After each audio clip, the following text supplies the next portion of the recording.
Well, tēnā koutou katoa. 50 years ago, children and young people were being tortured at Lake Alice Child and Adolescent Unit. The Lake Alice Unit was established in 1972, and the very first documented complaint of Dr. Selwyn Leeks' electrocution of children and young people as punishment was made by a 13-year-old boy in December of that very same year. The complaint was amongst half a dozen documented similar complaints made to authorities by children and their families in a 6-month period. But none of these complaints were acted on. If they had been, hundreds of children could have been saved from these horrors. Children as young as 5 years old were sent into a place of abject horror, where they were subjected to torture and abuse at the hands of Dr. Selwyn Leeks and his staff. Most of them were not mentally unwell. They were scared children. Some survivors didn't know, or don't know to this day, why they were sent to the Lake Alice Unit. In the following years, dozens more complaints and concerns were made to every government department that had some connection to the responsibility for Lake Alice. Complaints were made to police officers, social workers, heads of departments of social welfare, education and health, the medical council, the ombudsman, district inspectors, doctors and nurses. And none were sufficiently acted on. The Crown utterly failed survivors when we owed them a duty of care and protection. And this month marks 5 years since the United Nations Committee Against Torture first found that New Zealand was in breach of our obligations under the Convention Against Torture.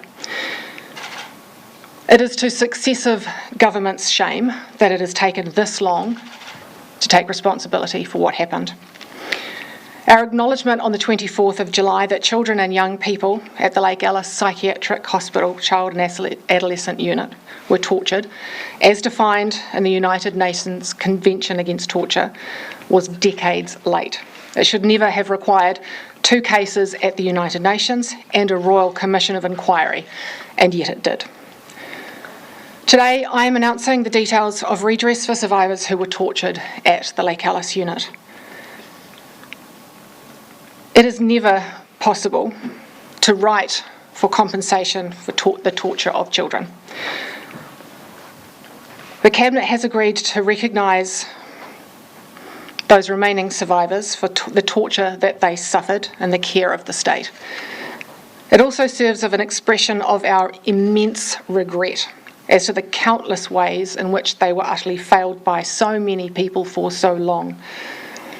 Redress will consist of 3 components.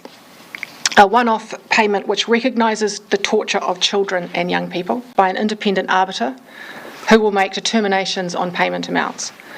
Both will be administered through the Crown Response Office, who are responsible to me. Up to $22.68 million has been set aside, including operating costs. I have had the privilege of meeting Lake Alice survivors who have made very clear to me the importance of choice. For some, certainty and pace are the priority, but for others, an individualised process is far more important. Our approach provides flexibility for survivors and is more responsive to the different experiences of torture that survivors had at the Lake Alice Unit. Independent legal advisors will be available to assist survivors in the decision about which pathway to opt for and any other legal advice required to inform their decision. The appointment of an arbiter and their terms of reference will be considered by Cabinet early next year. They will be expected to consult with the legal representatives of the survivors on the principles and considerations they will use to determine individualised redress payments. Survivors are right now able to register their intent to make a claim for torture with the Crown Response Office. The details of how to do so are on the Office's website. I would encourage any survivor to register your interest as soon as possible. I know that there are survivors who are seriously ill or in vulnerable health, and registering their intent will preserve their claim for families or loved ones if they were to pass away. Survivors will have until the 30th of April to choose the individualised payment process. The expedited pathway will remain open until the 30th of September. Both pathways will be complete by the end of 2025, and payments will be made on an ex gratia basis so that their other entitlements are not affected. The support component will be provided through existing support services and will include facilitating access to financial advice for any survivor that requests it. The Crown Response Office will support survivors to connect to various services based on their need. Officials have also been directed to report back by March next year to the Minister for ACC and Mental Health and myself on any gaps in the current services. These decisions Cabinet has taken are completely independent of any decisions about the future redress system for abuse in care. They are specifically to address the acts of torture on children as defined by the United Nations Convention. This is significant. The advice that I have received is that we are the first country in the world to acknowledge the torture of children and provide something like this as recognition for their suffering. I'd like to acknowledge the survivors of the Lake Alice unit who did not live to see our announcement of torture in July or today's recognition. On behalf of the government, I convey our deep regret to your families that your loved ones passed away without what was happening to them being fully recognised. I'd also like to thank all of the people who have fought for decades for the truth of what happened at the Lake Alice unit to be acknowledged and to be recognised. Many of you have made enormous sacrifices to do so. You, your families, your supporters and the commissioners and staff of the Royal Commission of Inquiry have all played a very critical role in bringing us here today. Today will be mixed emotions, and we acknowledge that for some survivors, this will not meet their expectations. Finally, I'd like to thank the survivors of the Lake Alice unit who have personally engaged with me and my team since July. Leonie, Paul, Malcolm, Carolyn, Tyrone, Jenny and Rangi and Bruce. After everything that has happened, you had absolutely no reason to trust us with the most painful parts of your life. Not just what happened to you at Lake Alice, but how these experiences have impacted your entire lives, but you did. You have shouldered an enormous burden, not just for yourselves, but for others who are not able to. And I am indebted to you for your courage, your grace, your strength and your persistence. Thank you. Nō reira, tēnā koutou, tēnā koutou, tēnā koutou katoa. And I'm happy to answer any questions. How many survivors do you think this will apply to? We're not sure. We know that originally there were about 350 children and young people, 352 that went through the unit, but we don't have accurate records now of how many of those are still with us today. So we've made some assumptions, but again, we don't know how many people will come forward. It specifically applies to torture, right? So do these people, is there a requirement that they have to prove that they were tortured? Look, there will be, but we will take a very pragmatic approach to this because the records aren't great. There are many gaps. Many of these people, though, have already been through redress payments in the past, through the individualised payments, round 1 and round 2.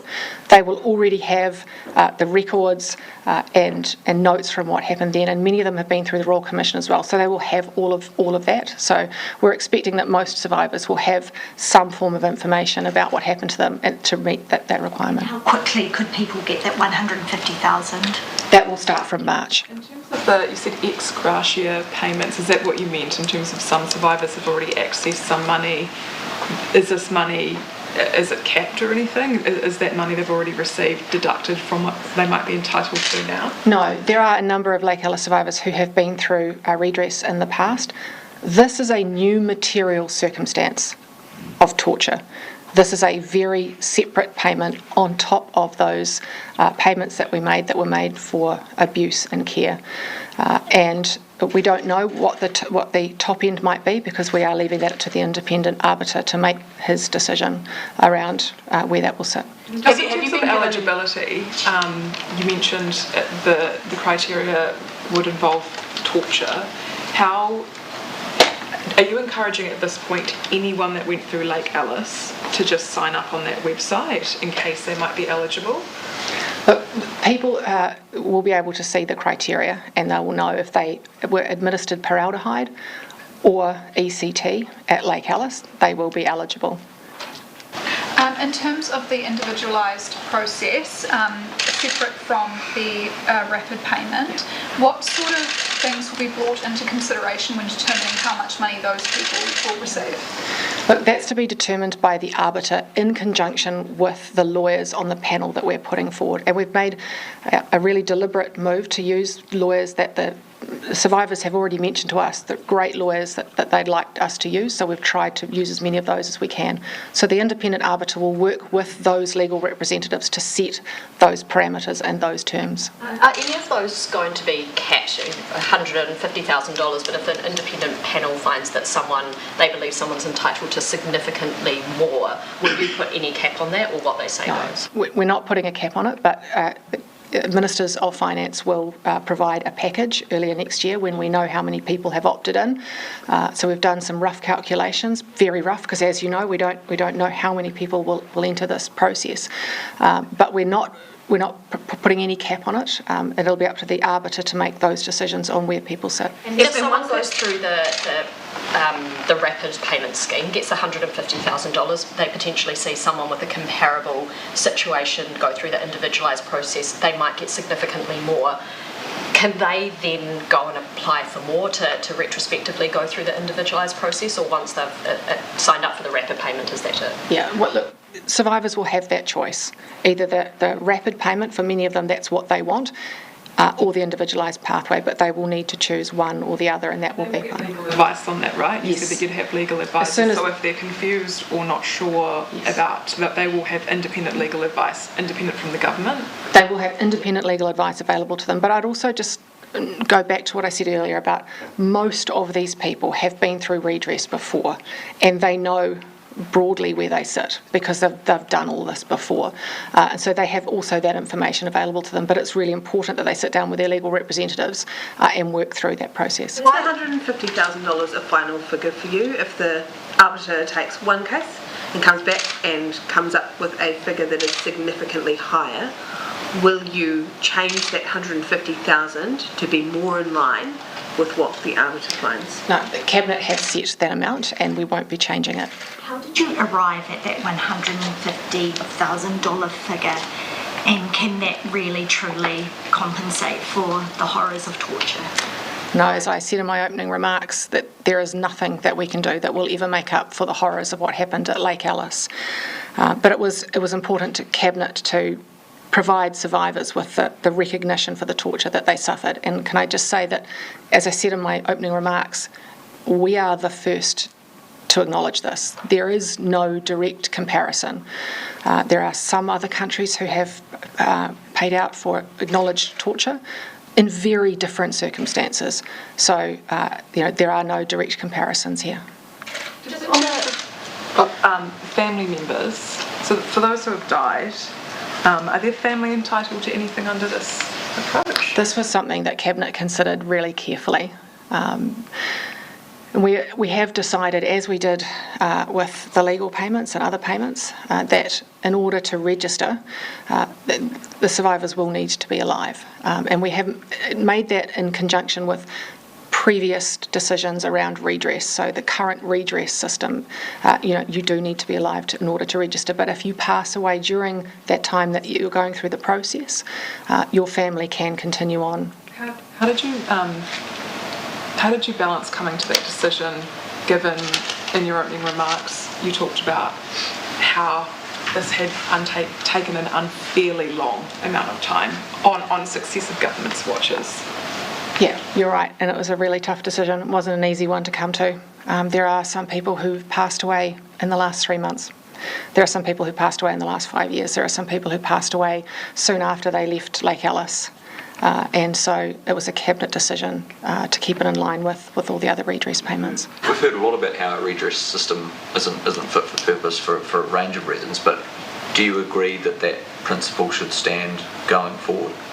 No, I'm being very clear today that this is completely separate. Cabinet looked at this in a completely different light as a new material circumstance, and the fact that we had been found not to meet up to our obligations under UNCAT. So it was completely separate. it will have no bearing on what we do in the future when we look at redress, because it is a completely separate and different thing. And my question was just about whether you think that principle of abuse survivors needing to be alive to access redress, should that be something that is carried on in the future? That will be a decision that we haven't made. I mean, it already happens. We've been paying redress for survivors in state care since the early 2000s, and it is the case that you do need to be alive in order to start your claim. Do you agree with that? It's not up to me whether or not I agree with it. It'll be a cabinet decision as to what the parameters are in the future. We haven't made those decisions yet. A lot of money, the 22.68 million, do you commit to all of that money going to survivors or support services for survivors, or is it a matter of just spending what is needed or wanted? Well, it depends. As I said earlier, we don't know how many people are going to come forward, so we tried to set an amount based on some broad indicative figures. We set that at sort of a higher level because we just really don't know. But we will make the payments as per the people that come forward, and for the expedited payment and the people that are paid out. Cabinet signed off on that chunk of money being for Lake Alice survivors. You'd think naturally it would all go to Lake Alice survivors regardless of who applies for what. The way that we're operating it is that we will draw down the amount that we believe that we need, and Cabinet finance ministers will make that call early next year once we know who's in the process. So we set a high figure contingency that we can draw on. Just having what you said earlier, just having no bearing on future redress for survivors. Can I ask, is there any, because you have done work with this, talking to people about how to implement this redress, there will be no similarities between this and future redress? Well, we don't know at this point. We have yet to make decisions on future redress. There are a number of considerations that we have to make. We're working through that process at the moment with my Crown Response Office, and those decisions will be made by Cabinet next year, but they will be looked at differently and separately than what we've done today. How that does look though, like what sort of work are you doing into that particular area? But there's a huge amount of decisions to be made around timeframes and amounts and people, and a huge amount of decisions to be made. And I've had some of, you've asked me in the media about types of people that might be eligible, and my consistent view is that we don't know yet because we have not taken any of those decisions. How likely or unlikely is it that you'll need more than the 22 mil? I don't think it's very likely at all. You don't think you will? I don't believe we will need any more. Because that's about 150 people at the $150,000 mark. I know it's rudimentary maths, but that doesn't, if there are more than 300 people who went through that unit, that seems relatively low, doesn't it? We know that many of those people have passed away. We know that about 240 odd people have gone through the two redress systems so far. Many of those people have passed away. And we know that because the effects of Lake Alice and their age. So we've sort of roughly modelled on that, but it certainly will not be the 352. It won't even be, I don't imagine, the 240. Was it always your intention to make this announcement this week, today, or has it been advanced by something, or? No, Cabinet made their decision on Monday because we have been grappling with this for some time. We wanted, as the Prime Minister once said, he wanted this decision to be made this year, and there have been a number of things, a number of steps that we've had to go through to get here, and Cabinet only made the decision on Monday. And so we wanted to announce it as soon as we possibly could. Why so late in the year? Why so late in the piece? What was holding up that decision being made? We've had all sorts of things. This is the first time that this has happened in the world. We've had independent legal advice. We've made sure that we understand the United Nations Convention Against Torture considerations. There's a lot of things to take into account. I've also been meeting with survivors on a number of occasions to understand what they want from this process, because we didn't know whether or not we just had a one payment for everybody, which is what many of them wanted, but many of them also wanted an individualised pathway. So there was a lot of moving parts to consider, and it did take some time. And Cabinet took this decision really carefully. We have been talking about this for some time to get to this point. Who go down the independent legal advice route Will that legal advice be free and it will not be discounted from any payment that they have? The legal advice will be completely free. The announcement that you made a couple months back, people have already had trouble with the Ministry of Health with that. Can you guarantee that people aren't going to have trouble with these payments? As you would have seen in the media, I said that I was incandescent with rage about what happened with those payments, and I was, which is why I have moved the responsibility for these payments to the Crown Response Office, who are directly responsible to me. On your survivor, the survivor expectations that you acknowledge that today's announcement that might not meet, can you expand on that? What expectations that you received from some survivors and why you didn't end up going? Why they weren't met, I suppose. But there are a number of survivors who have a number of different expectations. I've already made some phone calls this morning. There are some people for which this is incredibly meaningful and were hugely appreciative. There were some people, and I knew who they would be, that this does not meet their expectations.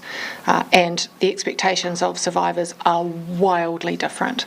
And we were never, and we will never, even in the future with redress, we will never meet the expectations of everybody. We know that. That's why this job is particularly difficult. What do they kind of range from? The expectations? Oh, look, there will be some survivors who are expecting millions, frankly. And look, we just, as I said, nothing that we can do will ever make up for what they went through. In 1999, the government of the time set aside $132 million as a contingency to pay for Lake Alice survivors. You've not come anywhere close to that. Why? Well, you also remember that there has been a number of other payments to Lake Alice survivors already. So there have been, while this is separate and different and it is torture, survivors will also be able to access redress as well on top of this. So there is not just one payment to take into account. If you're looking at the whole thing, there are other payments as well. And so any Lake Alice survivor who's not already been through the redress process will still be able to do that. You've said that there isn't a comparison and you're doing this for the first time. Yeah. There are comparisons for compensation though, right? So wrongful imprisonment is $150,000 for each year that you are wrongfully imprisoned. Is that what you have used as a benchmark? Look, there are a number of different data points. Like I say, there are some countries who have paid out for torture, but it is in very different circumstances. There are numbers like you've mentioned, and I've thought of that number as well. There are ACC payments as well. But look, in the end, when we sat down at Cabinet, we recognised that there is no number, there is no precedent for this. And we knew that whatever we came up with wasn't going to meet some people's expectations, others it would, but we also knew that it was never going to make up for what happened. That the torture of children is comparable to a year of wrongful imprisonment? Oh, it's not a consideration that I'm going to go into, but what I would say is that, when you look at the MSD payments, the highest MSD payment, for redress has been $95,000, and it was important to us that this represented significantly more than that. The realistic date that the money might actually go into people's accounts, the $150,000. Yes, March.